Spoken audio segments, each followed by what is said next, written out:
Welcome to another episode of the Strong Family Project podcast. I'm Joe, joined by Mel, and today we'll be answering one of the topics that we get asked a lot, and that is, what do we say as in positive affirmations to influence my child's self-confidence? We have a little bit of a different twist on it. I am more of a how do we act to influence our child's self-confidence person, but that doesn't mean positive talk isn't valuable. Mel, read us in and let's get rolling. Welcome back to the Strong Family Project podcast, where we guide you on the path to raising confident, independent, and resilient children in a strong family environment. All right, diving right in, Mel, what's your other section of the day? What do you mean? Hey, every time we've been starting off these longer episodes, we've been asked to bring a different section to it, so they're getting more than the main topic. Yes, I had two questions, so I'm going to save one. I have to pick one. I was going to ask you, what has been your favorite thing we've done this summer so far? So this summer, I think my favorite thing is we've been living more intentionally and traveling distances less. So we've been very intentional on how many activities we can get in and the time that we have free. And our farthest trip was probably to the sand dunes, which was about 3 hours from here. But the quantity of activities we've been able to get in has been outstanding, from whitewater rafting to rock climbing to some archery to going to the range to bouldering to going to the sand dunes, kayaking. Like, we're only a few weeks into the summer and we've smushed it full. What about you? We really have. You covered the activity stuff. I'm going to cover the fact that I started this journal with each kid. It's been so good. And the experience with each child is so different.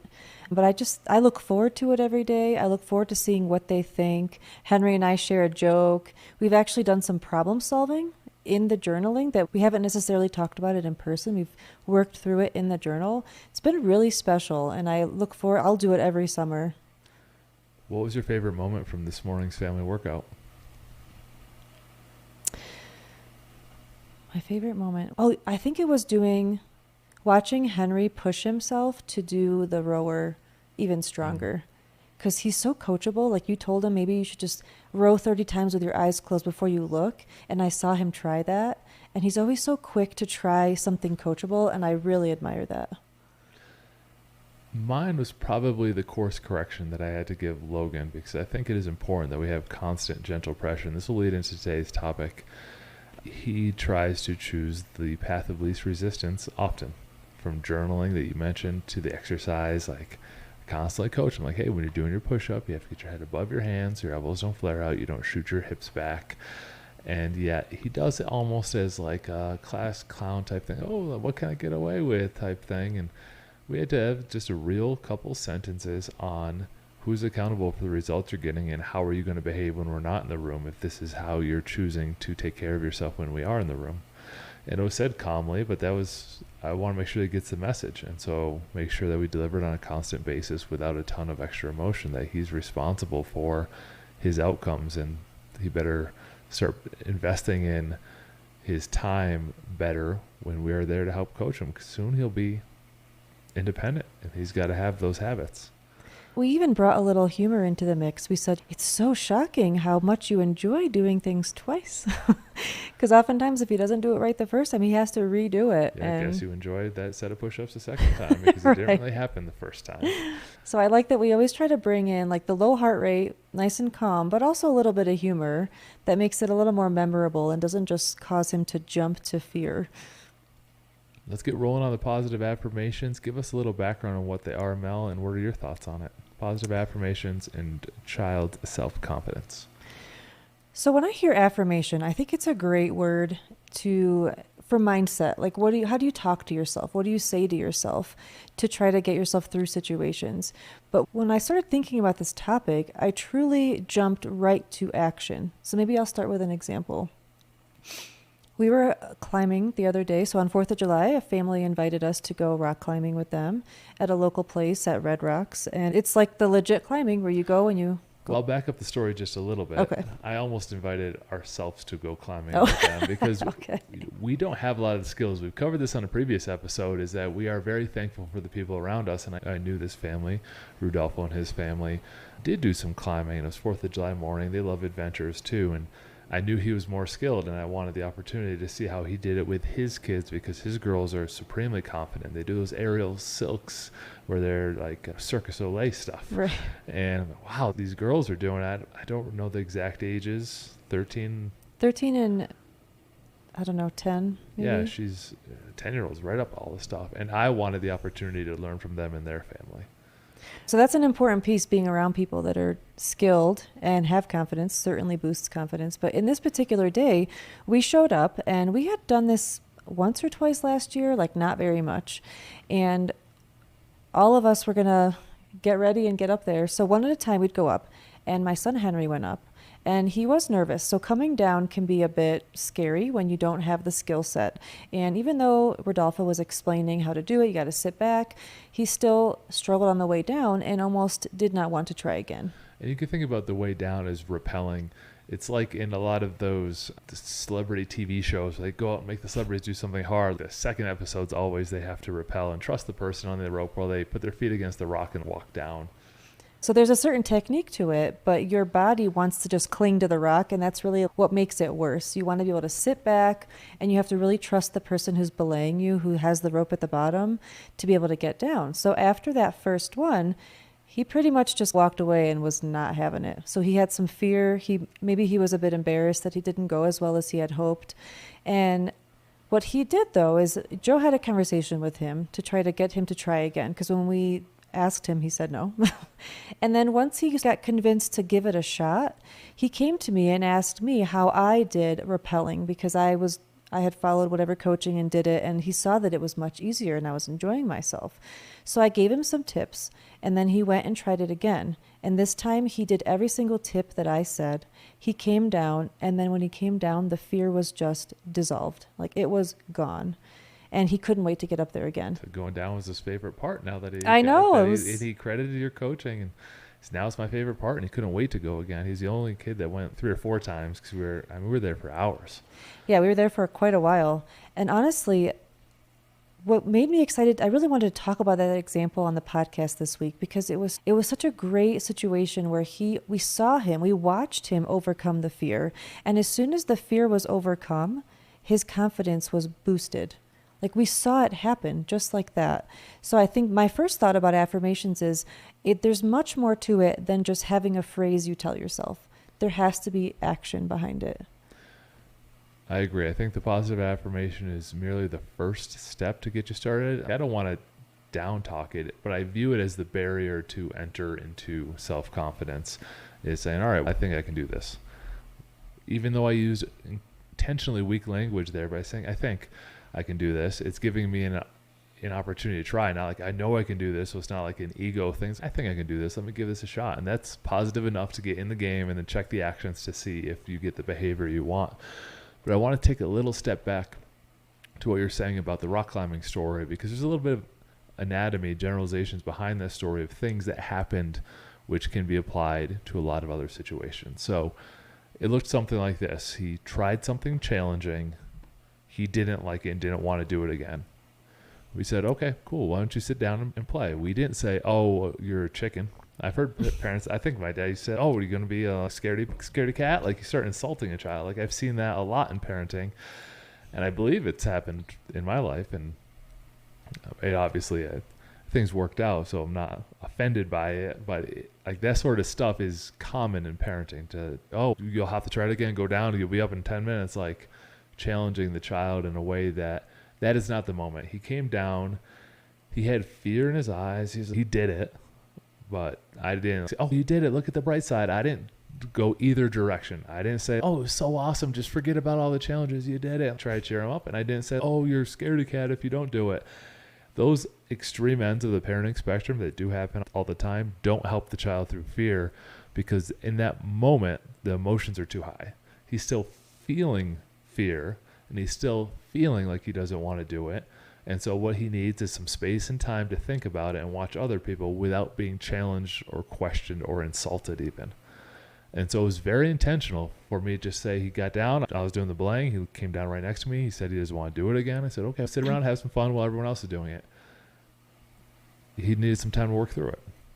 And so that was the first part of it, is understanding what you're doing and saying to the child, and be aware of what they're saying to themselves. He said that he doesn't want to do it again. I'm not going to immediately challenge him on top of the challenge that he just did, and now a parenting relationship conflict as well. Sit down, hang out. I say sit down and cool off. That is also demeaning, because it's implying that he's not cool. And so language and communication is so absolutely critical. To me, it's not the, oh, like, you did great. Like, that just the existence of positive affirmation doesn't do it, but there's communication skills across the spectrum that you need to apply in these situations. So then he sat down and other people were doing it. And then his 5-year-old brother wanted his turn. And so Everett wanted to go. I knew Everett wasn't going to go very far because he hasn't done it before, but he gets the harness on and he gets the hooked up to the rope, and like he goes up 5 feet and he's on a little ledge, and there's another little ledge about 5 feet higher. And so it's only about 10 total feet, while the whole wall, I don't know, is about 100 feet. We had no intentions of putting a 5-year-old up 100 feet without someone there to guide him through on how to get down. However, Everett wanted to try it. So we're not going to talk to, oh, you can't do it, or you're too young. We're also not going to use that kind of language. I know for a fact that the older two love to see Everett succeed. They love their younger brother, and they want to help him in every way. So I suggested to Henry, hey, why don't you just scoot up to that second ledge, which was an easy walk from the side, and why don't you hold your foot down and coach Everett on how to get up to your foot and touch it. And Everett was super nervous, wedged in this crack, real funny, just wedged himself in there so he wouldn't fall, and he's on the rope so he wouldn't fall anyways. But Henry was able to coach him through being able to reach up, touch Henry's toe, and then climb down. That got Henry out of his funk, to choose something that he likes doing and gives him value, and that it shows value, that he has value to the group. He helped out somebody else do something that him himself is scared of. We go through a lot of that with parents. Like half the time we go rock climbing, I don't climb. Half the time I do get through it and get up there, because I still want to show the kids that I am able to do it. But I still have, like, I am 235 pounds. I'm thinking like, oh, if it breaks on anyone, it's going to break on me. Like, I 6'5", 230, like this is going to hurt. Like, I get that self-doubt and I have to work through it because I love my kids. I want to teach them it's okay. That exists with them too. Henry leveraged that to be able to help Everett, and now all of a sudden he's someone that helps other people rock climb, which is a higher status. So once you then coached him up, you gave him a solution to his problem once he was already calm. Like, he struggled on the way down, didn't like it, he scooted right up there. Didn't like the blanks. You have to trust a thin rope that you're holding on with one hand while you're getting knocked side to side. I understand why he doesn't like it. And you gave him the coaching cue because he saw you successfully do it. So he knew it would work in his head. He saw you use this technique that you taught him. It gave a solution to his problem. So he went back up and like hesitantly gave it a try. And all of a sudden he scooted back down. And as soon as he was down, he gave his younger brother a big hug, because it was, again, him being elevated in his younger brother's eye, which is important to him. So he found something of value to Henry. He got to teach, he got to show, he got to hug his younger brother because he was able to overcome his own fear. And then from there, he just wanted to keep going. It was really amazing to watch. And I love that you mentioned that he helped Everett. I think sometimes what helps us get out of our funk and out of our fear is to help someone else. It's the same thing when you ask a kid about their day. If you ask it through someone else's eyes, oftentimes you will get a different response. You'll get a richer response because it's not as emotional.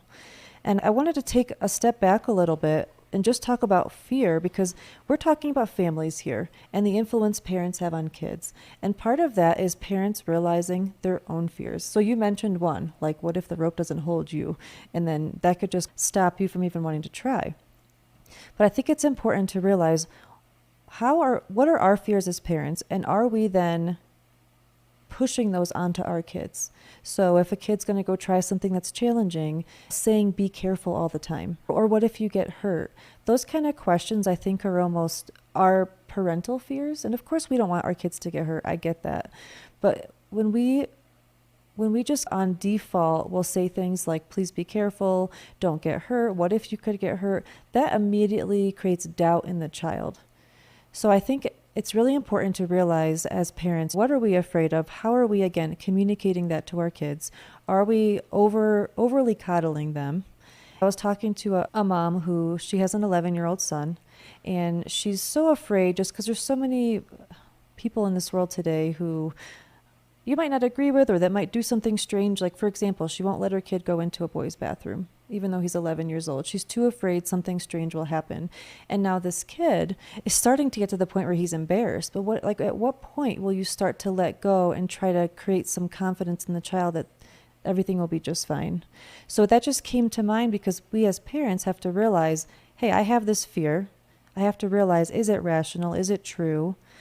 And am I then pushing that fear onto my child?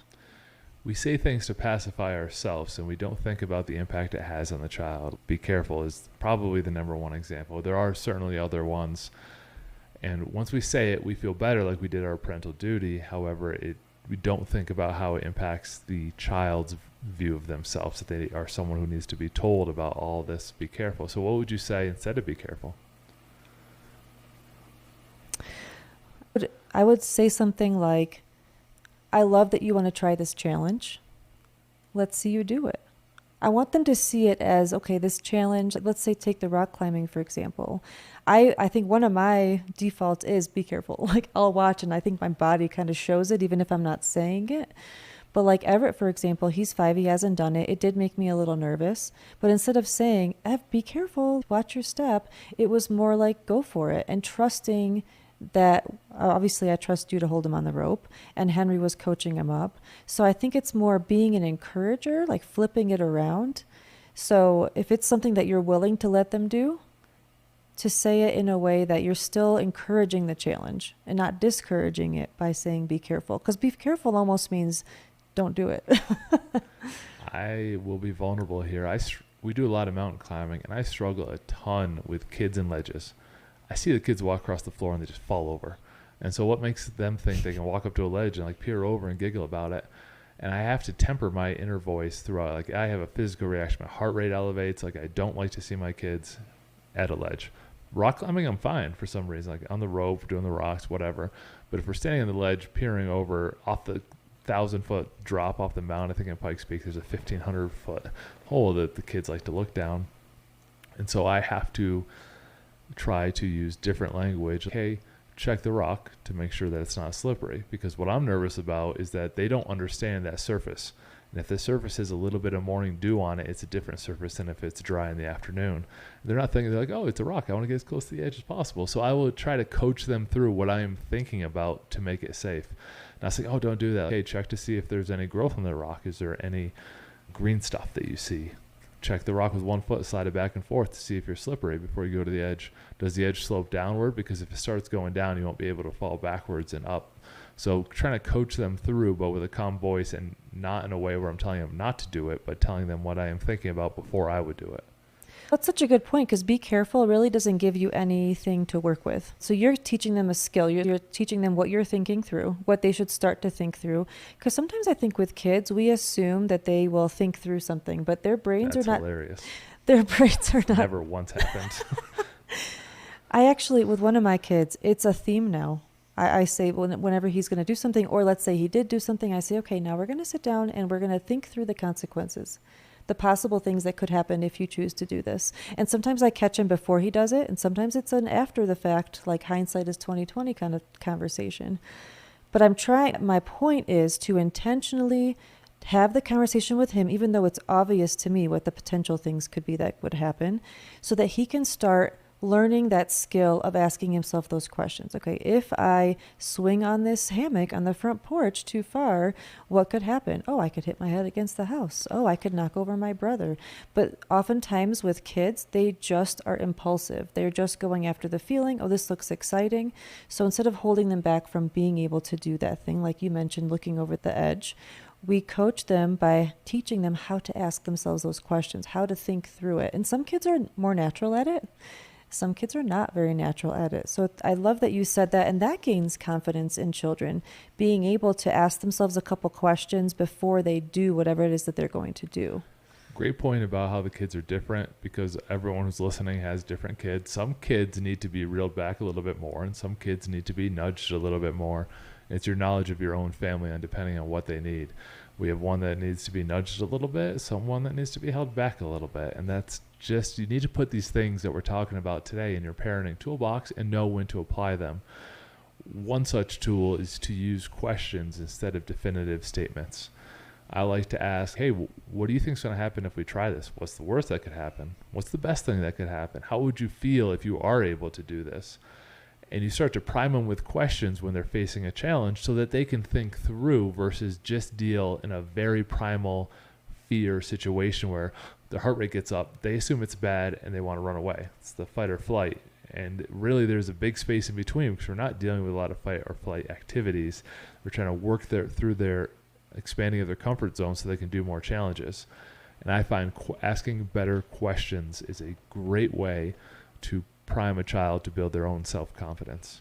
And to expand on that, let's say you ask them a question, what's the worst that can happen? And they say something like, I'm going to fall off. Let's say, go back to the rock climbing.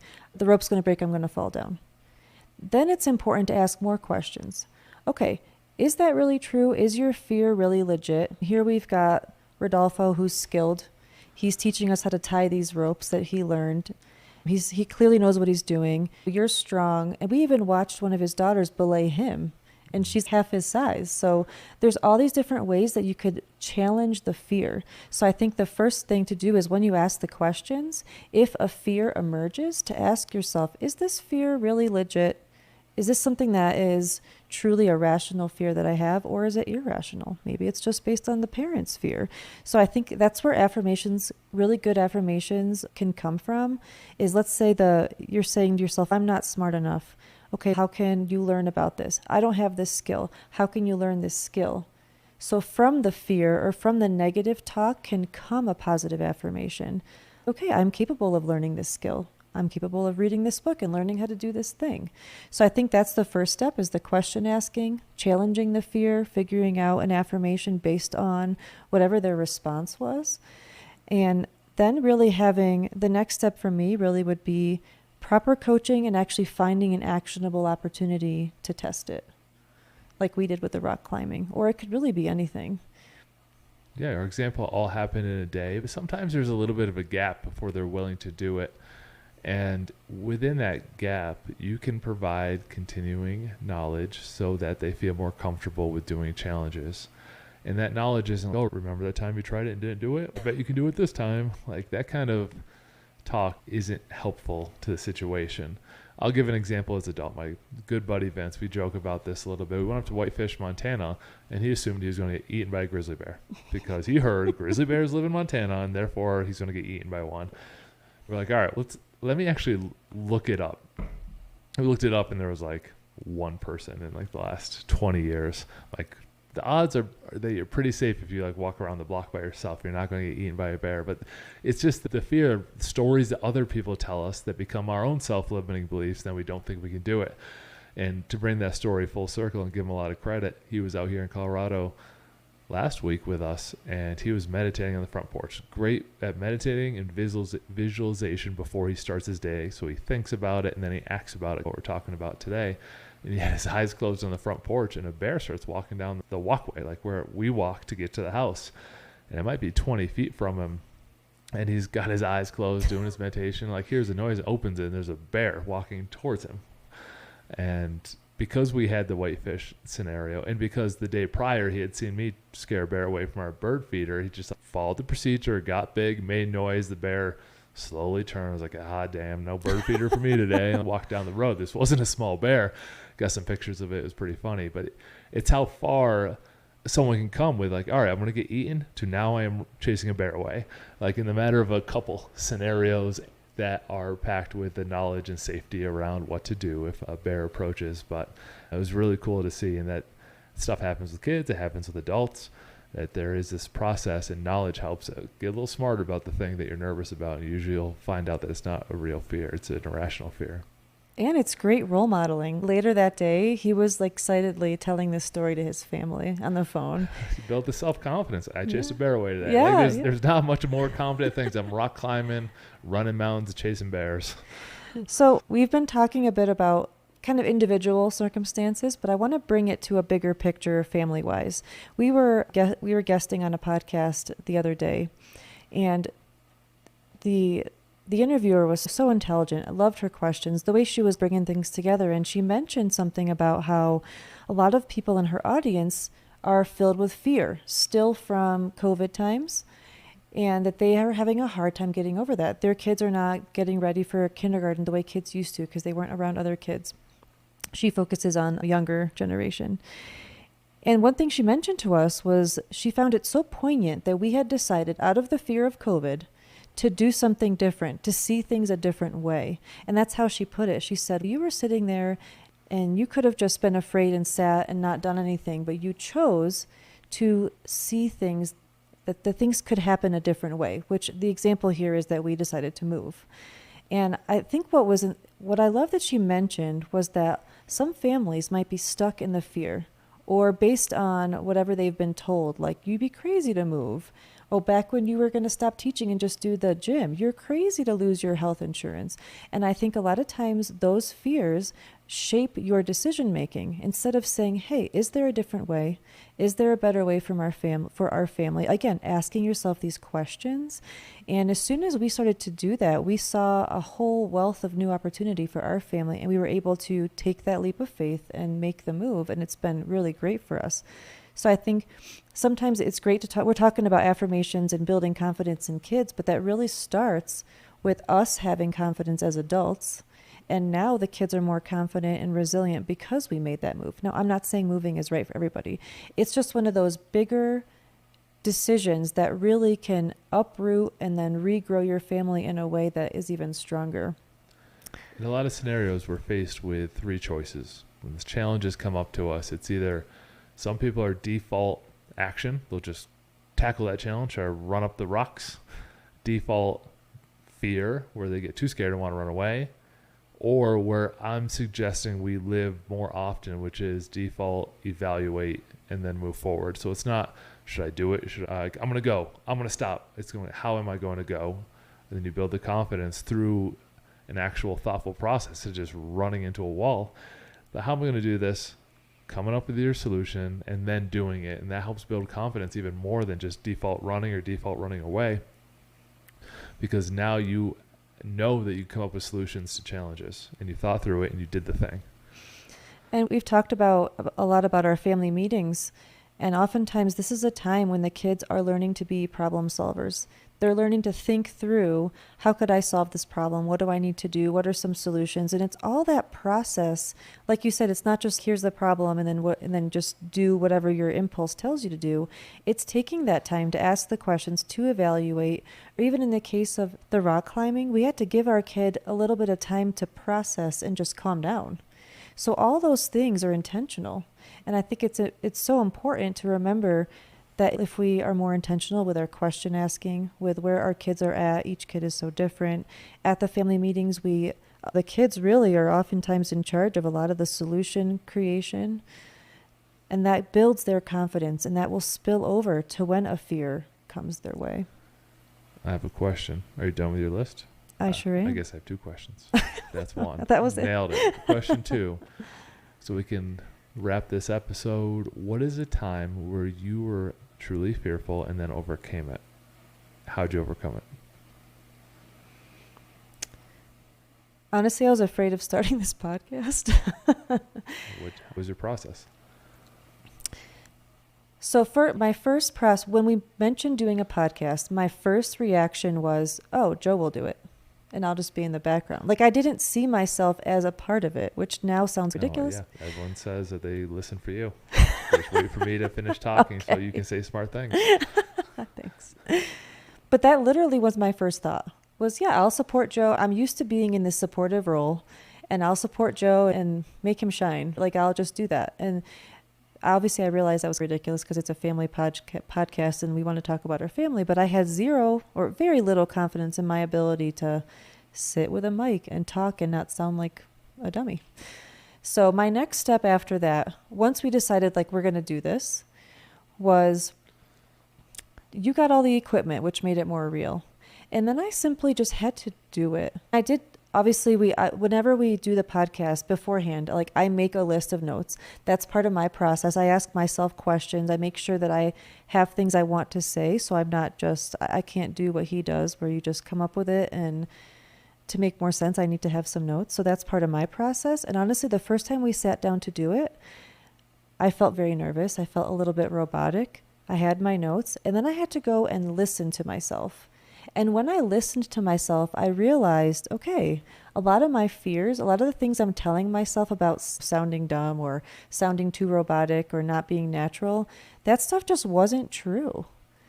So that was my process. First, it was just getting over the fact that my initial fear was ridiculous. You're not going to do it by yourself. And then being able to prepare myself with some notes, asking myself questions, and then being able to go back and re-listen and realize, okay, the story I was telling myself about my fear really was unfounded.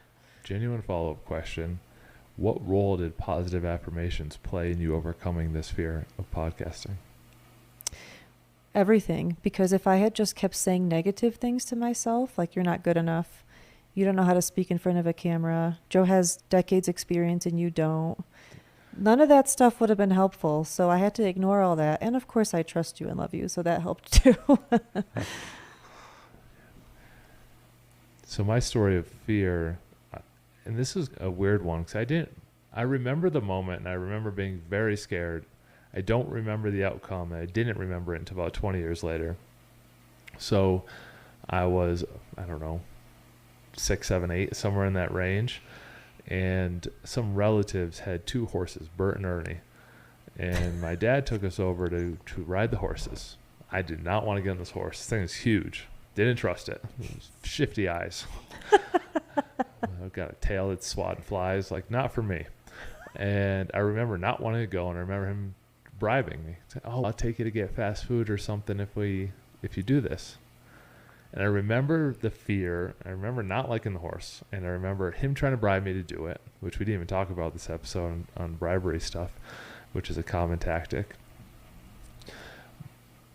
But he bribed me to ride this horse. And I remember that clear as day, didn't remember the outcome. 20 years later, my dad passed. About 15 years ago, right when I got out of college, he passed, which is a story for a different time. And my mom made a collage of the few Polaroids with us together. She might have had 15 pictures of me playing college football and him seeing me after the game. And on this collage was a picture of me on a horse, looked like I'm going to cry, and him like holding my hand. It's downstairs. Yeah. And I didn't even know I got on the horse, but I just remember the blinding fear of the situation. And so I don't know how I got on it. I assume he just picked me up and put me on the horse. Don't remember if we went to fast food or not. I don't think he did. And also, just a little caveat on that, like, you got to be careful with what you reward with, because it's ironic. Go to McDonald's after. He had 2 sausage McMuffins every day on the way to work and a medium Coke, and had heart disease by the time he was in his late 40s. And so, like, that stuff of how you associate value with things, story for another day. But I do remember all that, and I don't remember ever having a positive affirmation about it. But maybe that would have helped me remember the moment of actually being on the horse, because I have no recollection of that. I never actually heard that story, and I know the picture you're talking about. But I wanted to add to your caveat, because we didn't even cover that. But going back to our original example of the climbing, what we really try not to do is say, "Hey, just try it again. We'll get you some ice cream." And the kids were actually begging for ice cream at the end just because the other family was mentioning it, and we didn't go. Not that we never go, but honestly, like, I don't want to make that connection. I don't want it to be like, okay, I'm going to overcome this fear because then I can go stuff myself, or because then I can go do this thing that's not healthy.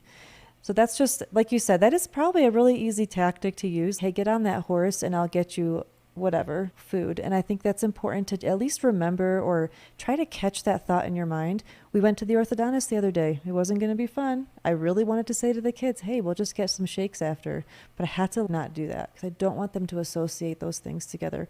I want Henry or the kid, Henry was the one that was struggling to climb and then went up and faced that fear. I want him to remember that he faced the fear from his own like insides, not because he was food story. That's not because he wanted to go get ice cream later. Well, one more note on that. There was a girl that joined the gym. She might have been in her early 20s. And I was like, hey, why do you want to work out? She said, my dad said he'll give me $2,000 if I lose weight this year. Guess who didn't lose weight?